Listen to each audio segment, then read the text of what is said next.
무릇 지킬 만한 것보다 더욱 내 마음을 지키라. 생명의 근원이 이에서 남이니라.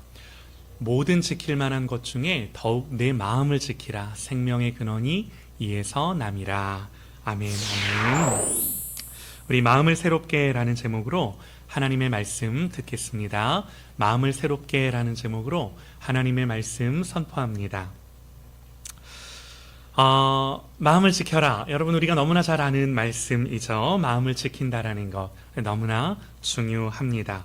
여러분, 성경의 인물들을 보면요, 이 마음에서부터 인생의 흥망이 결정이 됐어요. 여러분, 우리가 요셉이라는 인물을 잘 아는데 그의 삶에 일어났던 일들을 보면 정말 자기가 어떻게 어찌할 수 없는 일들이 수도 없이 반복하며 일어났죠. 형들의 시기와 배신으로 구덩이에 빠지고, 또 미디안 상인들에게 팔려 애굽의 노예가 되고, 그나마 조금 나아지던가 싶었는데 억울한 누명으로 또 감옥에 갇히고, 또 그곳에서 자기를 도와줄 거란 믿었던 사람들에게도 잊혀지고, 여러분, 이렇게 자기가 아무리 노력하고 열심히 해도 자기 손으로 어찌할 수 없는 사건들이 그의 인생 속에 계속해서 일어나요. 여러분, 그러나 우리는 요셉의 결론을 알고 있죠. 이 모든 사건들이 어떻게 마무리가 돼요? 형들이 나를 팔았다가 아니라 하나님이 나를 보내셨다. 이렇게 이제 결론을 맺죠. 여러분, 이게 뭐예요? 형들이 나를 팔았다로 원망하는 것이 아니라 하나님이 나를 이곳에 보내셨다. 이게 뭐예요? 마음을 지킨 거예요. 마음을 지킨 거예요. 또 한 사람 예를 들어 볼까요? 여러분, 다윗이요, 압살롬의 반역으로 도망을 가요. 여러분, 그때 그 도망가는 길에 시므이라는 사람이 나타나 다윗을 저주하며 욕을 하죠. 시므이가 어떤 사람이었냐면 이 사람 사울 가문의, 이 사울 집안 사람이었어요. 그러니 이 사울 가문, 이 사울의 집안을 몰락하게 한 다윗이 얼마나 미웠겠습니까? 그 한 맺힌 서름으로 다윗이 어려움을 당할 때 너도 네가 흘린 피의 대가로 보응을 받는 거라고. 여러분, 그때 다윗 옆에 있던 아비새라는 이 부하 장수가 내가 당장 가서 저 시므이의 목을 베겠다고. 여러분, 그때 다윗이 어떻게 반응을 했나요? 이렇게 말씀에 기록을 해요. 내 몸에서 난 아들도 내 생명을 해하려 하거든. 하물며 이 베냐민 사람이랴 여호와께서 그에게 명령하신 것이니 그가 저주하게 버려두라. 내 몸에서 난 내 자식도 나의 생명을 해하려 하는데 하물며 저 베냐민 집안 가문 사람이겠느냐. 그러면서 뭐라고 해석을 하냐면 여호와께서 시므이 그로 하여금 나를 욕하도록 허락하신 것이라고. 하나님이 그렇게 하신 것이라고. 그러니 그가 그냥 나를 욕하고 저주하게 내버려둬라. 이렇게 말을 했다라는 거예요. 여호와께서 그에게 명하신 것, 여호와께서 그에게 하게 하신 것. 여러분, 누가 나를 저주하고 욕하고 나에게 손해를 끼치려고 하는데 그걸 두고 바라보면서 하나님이 저 사람에게 하게 하신 거라고. 여러분, 누가 이렇게 말을 하겠습니까? 이게 제정신인가요? 이게 어떻게 가능하죠? 여러분, 다윗은 이때 압살롬의 반역을 피해 도망가면서 하나님의 주권 아래 자기의 모든 생각, 판단, 감정, 자존심 다 내려놓은 거예요. 그러니까 자기 판단, 자기 생각을 이 하나님보다 앞서지 않았던 거죠. 쉬운 일 아니죠. 그러니까 지금 일어나는 모든 사건, 상황들을 내 마음에 안 들어도 전능자의 주권을 인정하며 그에게 맡긴 것. 여러분, 이게 뭐예요? 시므이 앞에서 마음을 무너뜨리는 대신 주권자 앞에 마음을 내려놓음으로 마음을 지킨 거예요. 다윗이 얼마든지 망가지고 당장 가서 시므이의 목을 베고 혈기와 강포로 갚을 수 있었겠죠. 근데 그렇게 하지 않는 거죠. 마음을 지킨 거예요. 조금만 더 예를 들어 볼까요? 여러분, 욥도요, 자기의 통제를 넘어선 사건들이 계속 일어나요. 연속으로 터져요. 재산을 잃고 자녀를 잃고 급기야 건강까지 다 잃고 다 무너져요. 인간적으로 보면요, 그 아내의 말만 따라 하나님 원망하고 정말 지금 당장 죽어도 할 말이 없죠. 마음이 무너질 이유가 충분하죠. 그런데 여러분, 욥의 해석이 뭐예요? 욥이 뭐라고 고백을 해요? 주신 이도 여호와시오, 거두신 이도 여호와시오니 여호와의 이름이 찬송을 받으실지니이다. 하나님이 주셨으니 거둔 것도 하나님의 주권이요, 그러니 하나님은 찬송 받으실 것밖에는 없다고. 어떻게 이럴 수 있나 싶은 거죠. 여러분, 이 모든 이야기들의 공통점이 뭐죠? 마음을 지켰어요. 하나님 앞에서 자기들의 마음을 무너뜨려내지 않았어요. 그리고 그 새로운 마음을 갖고 뭐 했어요? 상황과 사건들을 해석했어요. 의미를 다르게 했어요. 다시 말해, 상황은 무너졌는데 뭐는 무너지지 않은 거예요? 마음은 무너지지 않고 지킨 거예요. 사건과 환경은 내 손으로 통제할 수 없어도 마음은 내가 지킨 거예요. 이 모든 사건들의 공통점. 여러분, 그래서 마음을 지킨다라는 건요, 감정이 없는 것이 아니라 정확하게 해석과 감정의 주인을 하나님께 두고 말씀 앞에 두는 것인 줄 믿습니다. 이 마음을 지킨다는 거예요. 이게 너무나 중요해요. 여러분, 그래서 이 마음의 싸움은 사실 이 모든 우리의 영적 싸움에, 우리의 인생의 싸움에, 우리의 삶의 싸움의 최전방이에요. 모든 것이 여기서부터 시작되고 여기서부터 결정되고, 이 싸움이 우리에게 치열한 거죠. 여러분, 반면에요, 또 성경을 보면 이와는 반대되는 사건들이 있는데 안타까운 예들이 너무나 많죠. 여러분, 솔로몬, 전무후무한 지혜를 하나님이 솔로몬에게 주셨죠.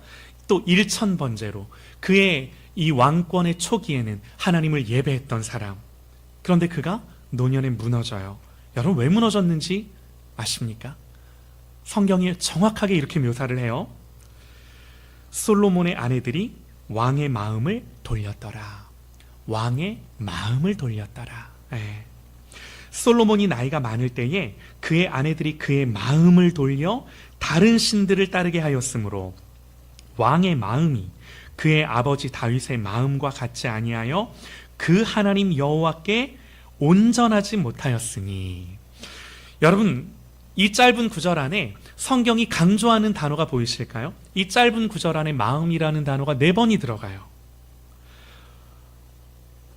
성경이 우리에게 뭘 말하고자 하는지가 이 구절 안에 드러나는 거죠. 또 여러분, 사울이라는 인물도 마찬가지였는데요. 사람들이 자기에게는 천천을 돌리고 다윗에게는 만만을 돌렸을 때 사울이 불같이 화를 냈던 게 아니에요. 성경 이렇게 말합니다. 사울이 그 말에 매우 노하여 마음에 이르되. 입도 뻥끗 안 했어요. 사울이 자기에게는 천천을, 다윗에게는 만만을 돌릴 때 사울이 그 말에 매우 노하여, 마음으로 노하여 마음에 이르되, 마음으로 그냥 생각한 거예요.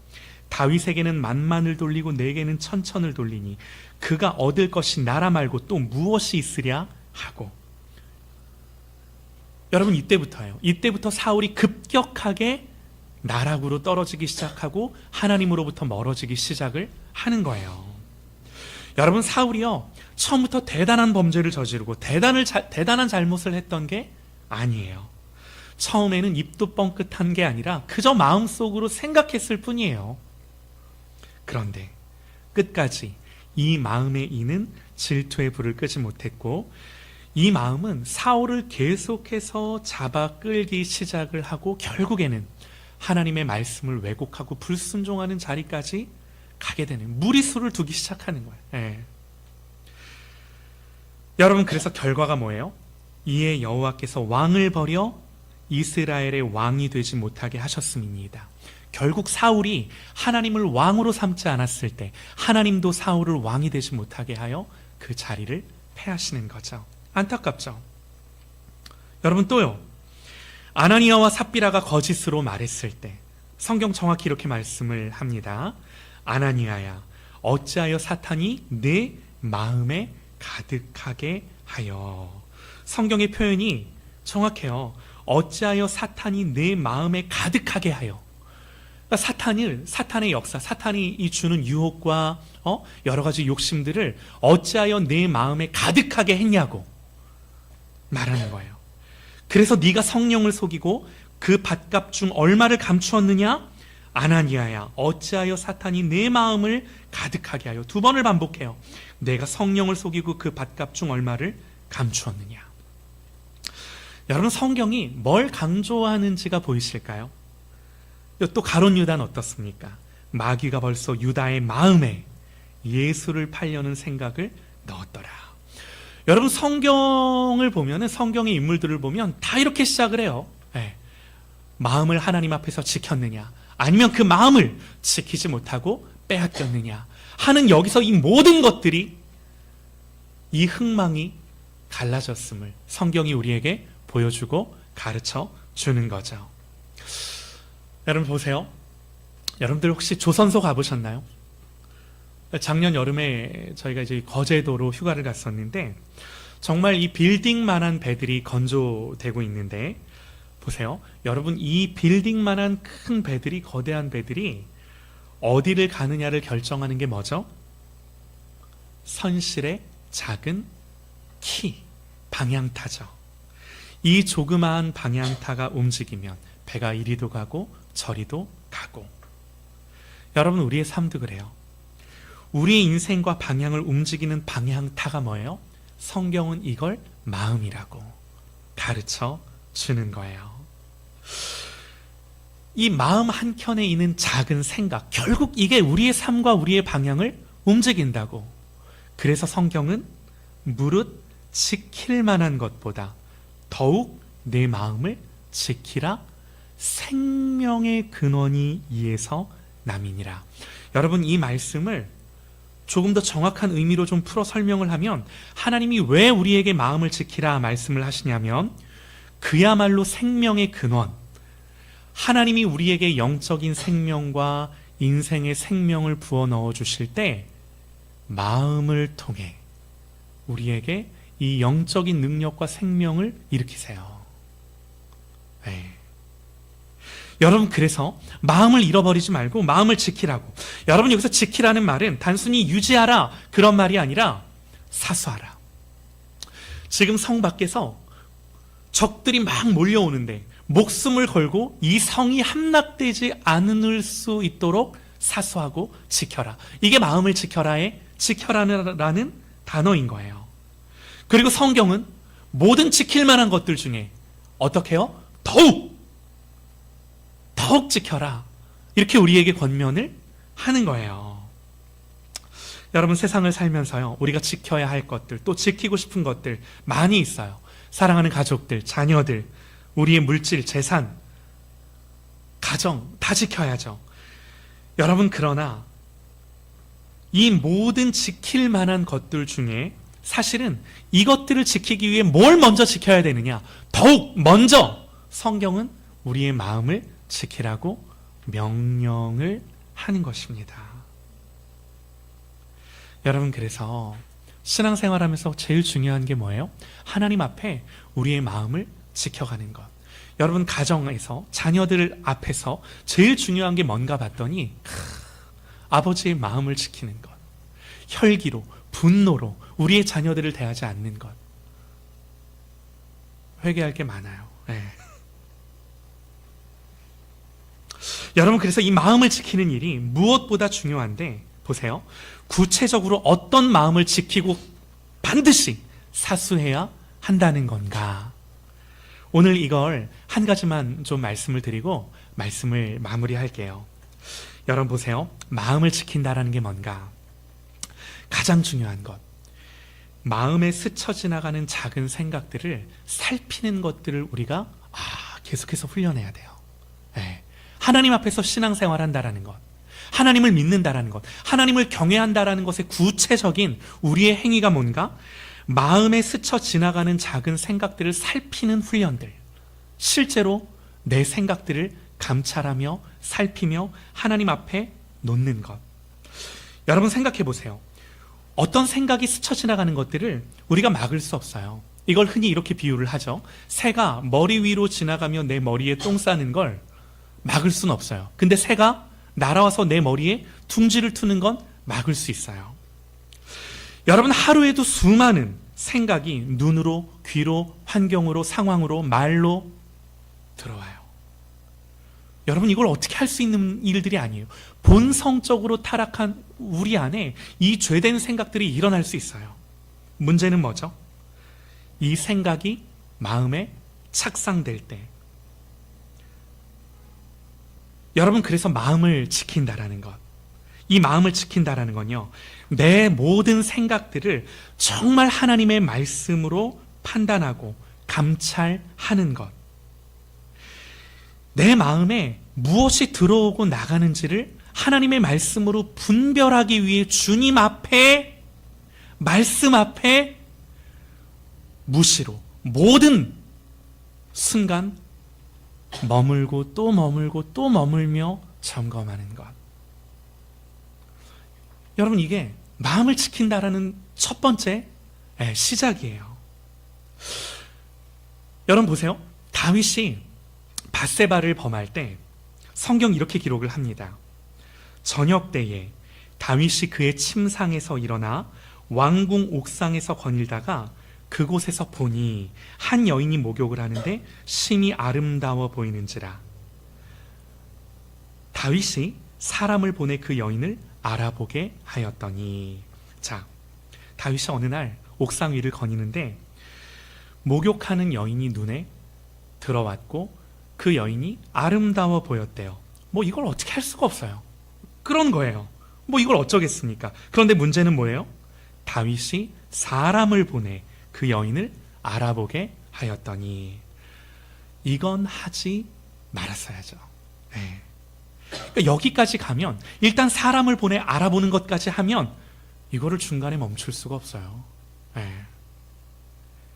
여러분, 하루에도 수많은 생각이 눈으로, 귀로, 환경을 통해 옥상 위에서 다 들어오는 거예요. 네. 문제는 뭐라고요?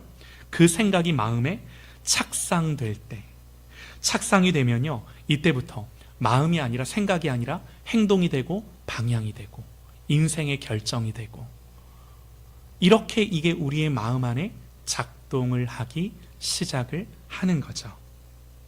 여러분, 그래서 이 착상되는 걸 막아야 하고, 또 착상이 되었을 때도 떼내도록 우리가 반드시 이거를 하나님의 말씀 앞에서 마음을 지켜라, 신앙생활 한다라는 것, 하나님 앞에서 살아간다라는 것, 여러분, 실제로 우리의 마음 안에 일어나는 이 싸움들을 싸우는 거예요.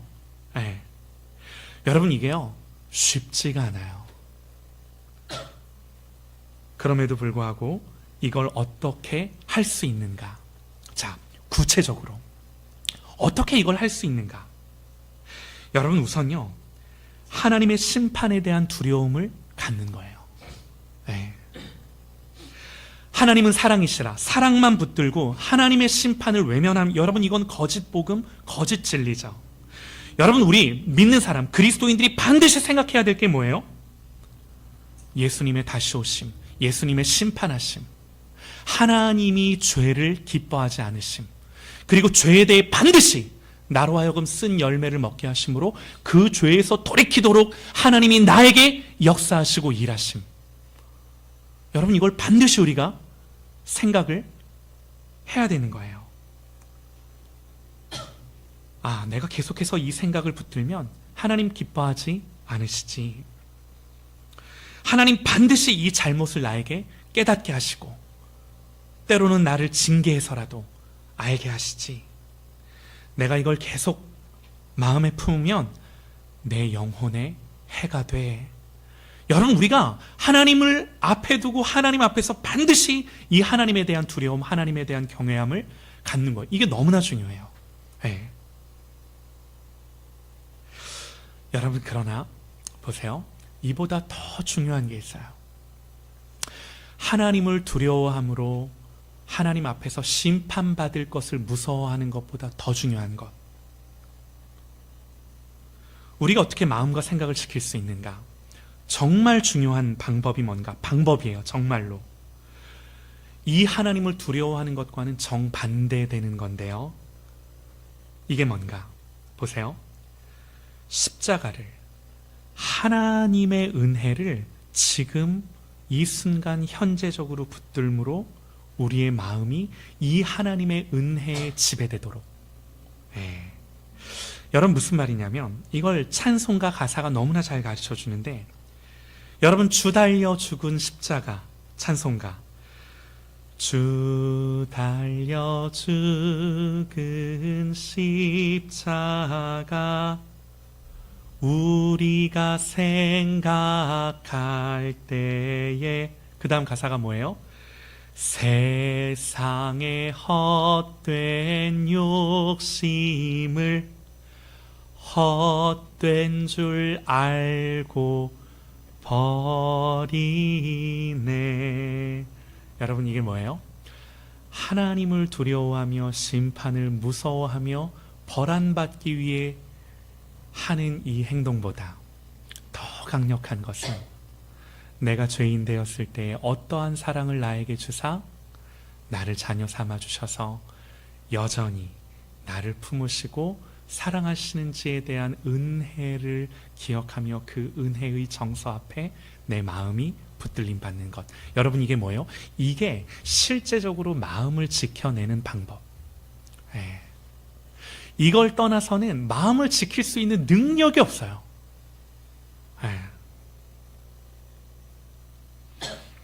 내가 죄인이라는 사실, 그럼에도 불구하고 주님이 나를 자기 목숨을 버려 구원하셨다라는 사실.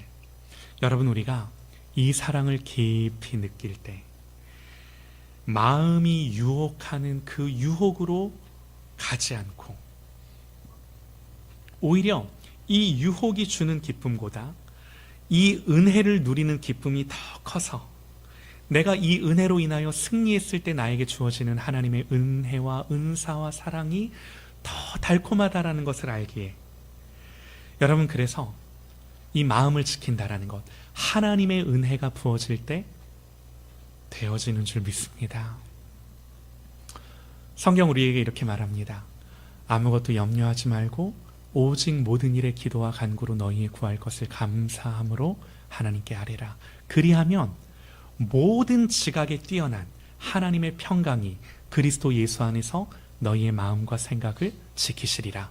여러분 우리의 지각보다 더 뛰어난 하나님의 지각, 어떤 사건이 일어났을 때, 어떤 상황을 바라볼 때 여러분 우리의 지각이 있어서 판단하고 느껴지고 생각하고, 맞아요. 그러나 성경은 그런 우리의 지각보다 더 뛰어난 지각이 우리에게 부어짐으로 말미암아 우리의 생각과 마음이 지켜진다고.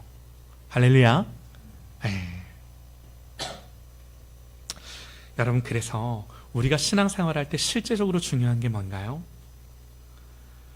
실제적으로 중요한 건 내 안에 이런 은혜가 강화되도록, 이런 은혜가 역사하도록 기회와 계기를, 의지를 갖고 만들어 이런 하나님의 은혜의 방편들을 실제로 갖는 거예요. 여러분 이게 신앙생활 하는데 너무나 중요해요. 여러분 은혜가 뭔가요? 은혜 받았어. 은혜가 있어. 여러분 여기서 말하는 은혜는 하나님과 교통, 교감, 사귐이 살아있음으로 말미암아 이 하나님으로부터 부어지는 신령한 마음, 정서, 생각이 유지되는 상태. 여러분 이게 뭐예요? 이게 은혜가 있는 거예요. 여러분 우리가 은혜를 받았어요. 뭐 예배 때 은혜도 받고 과거에 은혜도 받고, 근데 여러분 다 아시죠? 그 은혜가 절대로 유지되지 않아요. 그냥 이 은혜가 유지되고 보존되기 위해서 우리는 매일같이 이 신령한 은혜가 주어지는 삶의 방편들을 우리의 삶의 루틴으로, 습관으로 가지고 살아가야 하는 거죠. 너무나 중요합니다. 마음을 지켜라. 다 알아요. 쉽지 않아요. 저도 쉽지 않아요. 여러분 그래서 우리는 하나님 앞에 이 은혜의 방편들을 지키며 사수하며 하나님의 은혜의 보좌 앞에 담대히 나아가는 것으로 저와 여러분의 매일의 삶을 살아가는 그런 저와 여러분 되시기를 주님의 이름으로 간절히 축원합니다. 할렐루야. 아멘입니다. 아멘입니다.